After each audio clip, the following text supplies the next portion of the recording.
ठीक है, ऑब्जेक्टिव वाला इंटर मार लो और देखो कि कहीं इंडियन सिविलाइजेशन एंड कल्चर, और हाँ वो भी क्वेश्चन उठाना। हेलो स्टूडेंट, मेरी इस न्यू वीडियो में आपका स्वागत है। और आज के इस न्यू वीडियो में मैं आपको एक ऐसा ट्रिक बताने वाला हूँ जिसके चलते अगर आप 12th क्लास का एग्जाम देने वाले हो 2025 में, तो उसमें आप इंग्लिश में बहुत ही अच्छा नंबर ला पाओगे।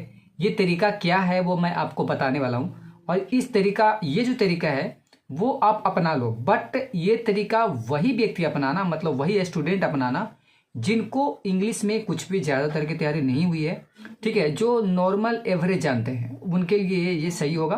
बट जो अच्छी तरीके से जानते हैं उनके लिए ये वीडियो नहीं होने वाला है। हाँ, थोड़ा आप देख लोगे तो बात की बात है कि थोड़ा और भी आपका माइंड और भी ज़्यादा काम करेगा। बट आप ये बात ध्यान में रखो, ये मैं बस उस स्टूडेंट के लिए बता रहा हूँ जिसको थोड़ा बहुत भी मतलब कि पढ़ाई हुई है, बट 2 मंथ या 3 मंथ ही पढ़ाई किया है, या अभी जस्ट वो पढ़ने चालू किए हैं। पहले से 1 साल भर जो भी 10-11 मंथ वो पढ़ाई नहीं किए, बट वो सोच रहे हैं कि 1 मंथ में कुछ ऐसा कर ले जिसके चलते आप इंग्लिश में पास हो जाओ। तो मैं आज आपको बता दूंगा कि आपको क्या करना होगा, किस तरीके से करना होगा। ठीक है, ये मैं बिहार बोर्ड से रिलेटेड बता रहा हूँ।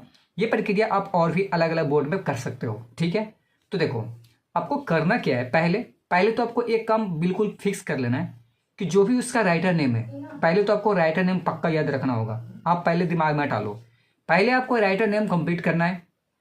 राइटर नेम के बाद कोई भी 1 मिनट, मोबाइल मेरा गिर रहा है, थोड़ा मैं ऊंचा कर लेता हूँ। हाँ ठीक है, तो पहले आपको राइटर नेम पहले आपको कंप्लीट करना है। राइटर नेम कंप्लीट करने के बाद में अब आपको क्या करना है, आप ये दिमाग लगाना कि जो भी आप राइटर नेम लिख रहे हो उस राइटर का कहीं ना कहीं जन्म हुआ होगा, कहीं ना कहीं जन्म हुआ होगा, और कभी ना कभी जन्म हुआ होगा। तो उनका डेथ भी हुआ होगा, या अभी डेथ कोई को होंगे जिनको नहीं हुआ होगा, लेकिन ज़्यादातर के तो वही हैं। तो इनका डेथ और मतलब बॉर्न एंड डेथ आप उनको नोट कर लो कि कब हुआ है। पहले मेरे बात को पॉइंट बाय पॉइंट बना लो। अगर इंग्लिश में पास होना है तो मैं एकदम बहुत ही बेहतर रूप से बताने की पूरी से पूरी कोशिश करूंगा, इससे आप बिल्कुल पास हो जाओगे। पहले मेरी बात पूरी अच्छे से सुन लो, फिर आपको क्या करना है क्या नहीं करना है आपको ऑटोमेटिक समझ में आ जाएगा, बिल्कुल समझ में आ जाएगा एकदम 100%। ठीक है, ये तरीका को अपना कर अब 7 मतलब कि मान लो कि 80% के आसपास में आप इंग्लिश में ला सकते हो नंबर, इतना भी ला सकते हो, कोई दिक्कत नहीं होगा। बट आप पहले सुन लो कि आपको क्या क्या करना होगा। तो आपको पहले राइटर नेम याद कर लेना है, ये इतना कुछ ना कुछ तो याद करना पड़ेगा।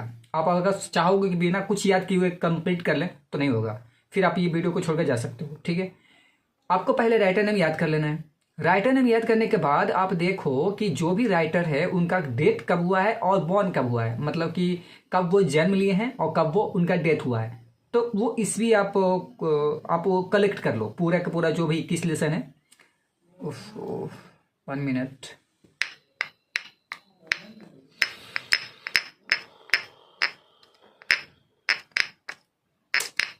राजा क्या यार, कटिंग नहीं कर सकता हूँ ना, अगर कटिंग किया तो फिर रिकॉर्डिंग गड़बड़ा जाएगा। रिकॉर्डिंग गड़बड़ा जाएगा तो उसमें भी रिकॉर्ड मेरे को फिर से करना पड़ जाएगा। क्या इसी टाइम में इससे गड़बड़ाएगा।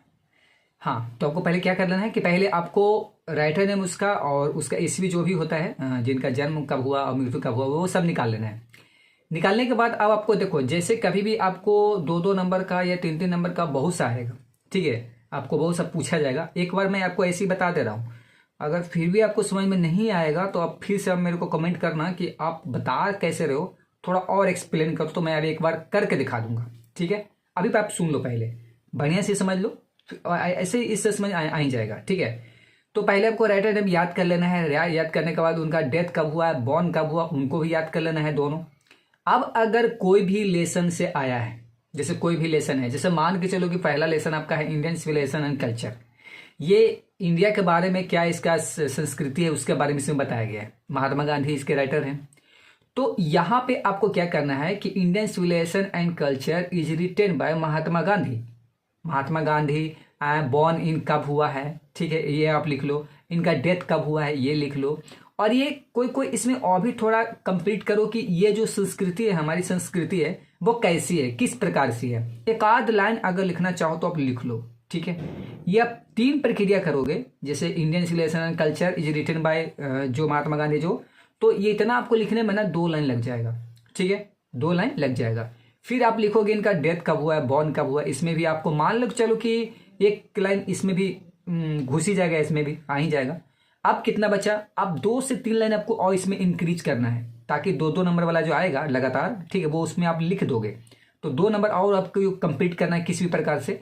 तो देखो ये जो 2 नंबर है, मतलब 2 लाइन है, तो इस 2 लाइन को कंप्लीट करने के लिए आप ऑब्जेक्टिव वाला में एंट्री मार लो, ठीक है, ऑब्जेक्टिव वाला में एंट्री मार लो और देखो कि कहीं इंडियन सिविलाइजेशन एंड कल्चर, और हाँ वो भी क्वेश्चन उठाना जो ऑब्जेक्टिव में भी मैचिंग करते रहे, अन्यथा आप 3 लाइन ही लिख कर छोड़ दो। या इंडियन सिविलाइजेशन के बारे में आप कुछ जानते हो, जैसे जो लेसन आप दे रहे हो उसका आंसर, उसके बारे में एक आध लाइन अगर आपके पास में पता है कि नहीं, इसके बारे में हम ये भी लिख सकते हैं, ठीक है, कि इंडियन सिविलाइजेशन है जो डिफरेंट है और भी जो अदर मतलब कि अदर कंट्री का जो क्या बोले कि जो भी कल्चर है उससे हमारा कल्चर बिल्कुल डिफरेंट है।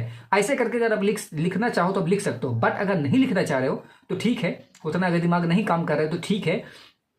आप देखो कि ऑब्जेक्टिव में कहाँ पर इंडियन सिविलाइजेशन एंड कल्चर से ऑब्जेक्टिव पूछा गया है।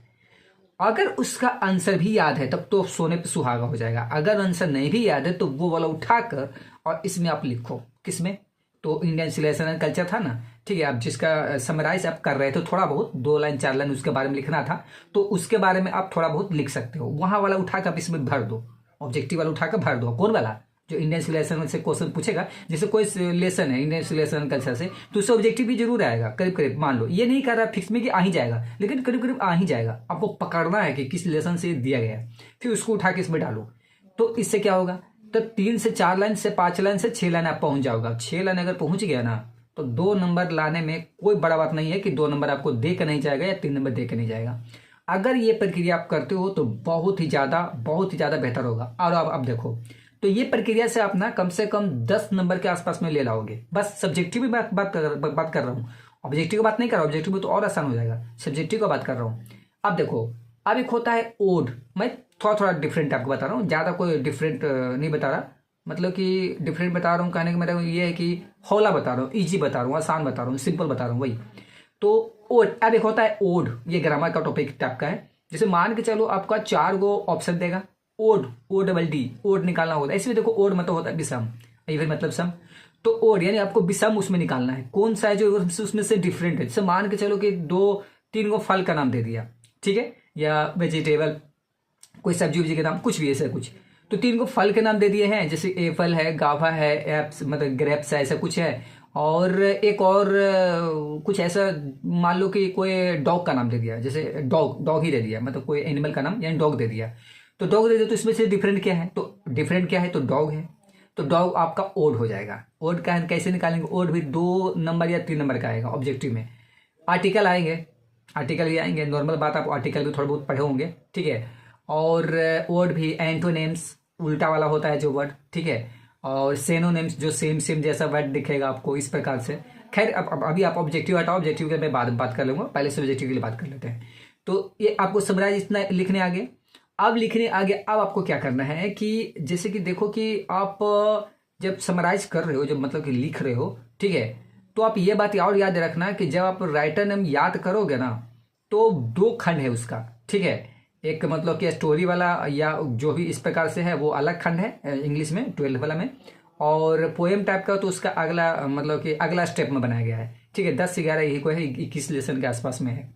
तो आपको इससे मतलब कि एक पार्ट का जो 10 गो है, 10 गो चैप्टर है, तो उससे भी आपको मिलान करने वाला देगा, राइटर नेम या और उसका जो लेसन का नाम है उससे, और एक और अगला भाग में भी 11 जो लेसन है उसका, यानी पोएम और स्टोरी दोनों से आपको राइटर नेम देगा, यानी 55 नंबर या 6 नंबर का देगा। तो अब बताओ कि 5 नंबर 6 नंबर उधर से और 5 नंबर 6 नंबर उधर से, तो 10 नंबर तो उधर ही हो गया, राइटर नेम से सिर्फ खाली दिमाग लगा लो। और 10 नंबर कहाँ से नहीं लेके आए थे, 10 से 15 नंबर लेके आए थे कहाँ पर से, तो समराइज जो कर रहे थे उससे लेकर आ रहे थे, तो 10-10-20 यानी एक तरीके से 20 से 25 आप पहुंच गए हो। वर्ड वगैरह मिला लोगे थोड़ा बहुत, अगर आपको थोड़ा बहुत ज्ञान होगा ग्रामर का थोड़ा बहुत, तो नॉन प्रोनाउन सब होता है, उसको चुनने के लिए होता है, ठीक है, मैं तो आपको बस खाली पास होने के लिए बता रहा हूँ, ठीक है, तो ये सब भी से निकाल लोगे। और अब एक आता है क्या कि पैसेज बनाना होता है, एक टाइटल भी होता है। तो टाइटल देखो ज्यादातर के वही वाला होता है ना, जो ज्यादा जिसके बारे में कुछ बात किया जाए, ठीक है, तो वो मान लो कि अब टाइटल, जैसे हम बात करें, आप मान लो कि हम लोग दिया जलाते हैं, लक्ष्मी पूजन होता है, और क्या बोले कि सब नए नए कपड़े पहनते हैं, मिठाइयाँ बनती है। तो ऐसे कहने का मतलब क्या है, मैं जो किस पर्व के बारे में बात कर रहा हूँ, मैं होली की बात कर रहा हूँ, होली की बात नहीं कर रहा मैं। मेरा टाइटल क्या होना चाहिए, मेरा टाइटल होना चाहिए दीपावली, यानी लक्ष्मी पूजन ये सब करते हैं उसी में, यानी इस प्रकार से टाइटल, यानी टाइटल वही होता है जो जिसके बारे में इर्द गिर्द उसी के इर्द गिर्द इधर उधर घूमता रहेगा।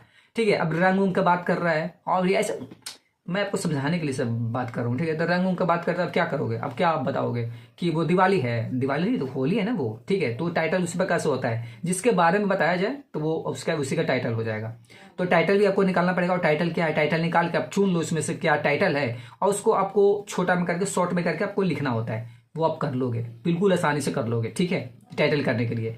अब एक होता है पैसेज, तो पैसेज कैसे करोगे, तो पैसेज भी सिंपल बात है, वो भी दो वो पूछेगा और शायद 10-10 नंबर का पूछता है। ठीक है, दोनों खंड का, तो 10-10 नंबर का भी पूछ रहा है, और उसी में से आपको निकालने के लिए मिलेगा, उसी में से आपको पढ़ो, पढ़ के उसमें से आंसर देख कर, मतलब क्वेश्चन पे पढ़ के, मतलब क्वेश्चन देखो कि क्या पूछ रहा है, उसी में से खोजो, खोज के उसमें लिखो, तो ऐसे आता है। तो ये भी आप कर लोगे। 10-10-20 नंबर का ऐसे भी पूछता है, और 5 से 6 नंबर का टाइटल पूछता है, तो मान लो कि 10 से 20 नंबर उधर और 5 से 6 नंबर उधर, तो 25 नंबर तो ऐसे हो गया। 25 नंबर पहले हम बताए थे, तो 25-25 कितना हो गया, 50 हो गया। यानी अब पहुंचा रहा हो ना कि 50, मतलब 50 तक तो पहुंच चुका है एकदम नॉर्मल बात में। ठीक है, अभी आओ, कुछ माइंड में मेरा नहीं आ रहा हो कि अभी आओ कौन कौन सा ऐसा टॉपिक होता है, और भी ऐसा टॉपिक होता है। ठीक है, तो आप इस तरीके, अब हाँ, जो समराइज करने के लिए बोले ना, तो यही वाला समराइज ना आपको और भी अलग जगह लड़ेंगे, और बाकी बहुत ही अच्छा से लड़ेगा ये। ठीक है, अभी हम ऐसे वगैरह का बात नहीं कर रहे हैं। ठीक है, जैसे निबंध वगैरह होता है ना, तो वो सब का बात नहीं कर रहे, बस नॉर्मल हम बात कर रहे हैं। तो इतना भी आप करोगे ना, तो 50-60 नंबर तो हम ऐसे आ ही गया करीब करीब, मान लो। ठीक है, पास हो गया, यानी कहने के बाद तो इंग्लिश में आप ऐसे इस तरीके से प्रक्रिया अपना के पास हो जाओगे। हाईएस्ट नंबर लाने के लिए तो आपको अब आप ये तो तुलना नहीं कर सकते हो कि जो पढ़ाई पढ़ लिया है, शुरू से पढ़ रहा है। ठीक है, पर डे वो बेचारा पढ़ाई कर रहा है, अब उसका तो टक्कर नहीं कर पाओगे, ये आप फिक्स मान लो, उनका टक्कर आप नहीं कर पाओगे। लेकिन हाँ, पास होना है तो पास हो जाओगे, 60 नंबर 70 नंबर, यानी फर्स्ट डिवीजन का नंबर भी ला सकते हो ये प्रक्रिया अपनाकर। और भी किस किस का कैसे कैसे पास करना है, मैं और भी नेक्स्ट वीडियो में बताऊंगा। ठीक है, ये तो 10th क्लास के लिए नहीं था, ये 12th क्लास के लिए था, इंपॉर्टेंट क्लास था, आई मीन वीडियो था। तो ठीक है, मिलते हैं नेक्स्ट वीडियो में, ये आप अपनाओ। अगर नहीं होता है तो ठीक, मैं एक बार करके दिखाऊंगा कि मैं क्या कह रहा हूँ और किस प्रकार से कर रहा हूँ। वो वाला वीडियो जो बनाऊंगा उस प्रकार का, तो वीडियो बहुत लंबा हो जाएगा, शायद आधा घंटा के भी जा सकता है, क्योंकि मैं पूरा समझाऊंगा। ठीक है, डिटेल्स में दम, तो फिर लंबा हो सकता है, बट इसमें भी मैं समझा दिया हूँ, आप इसको कोशिश करना।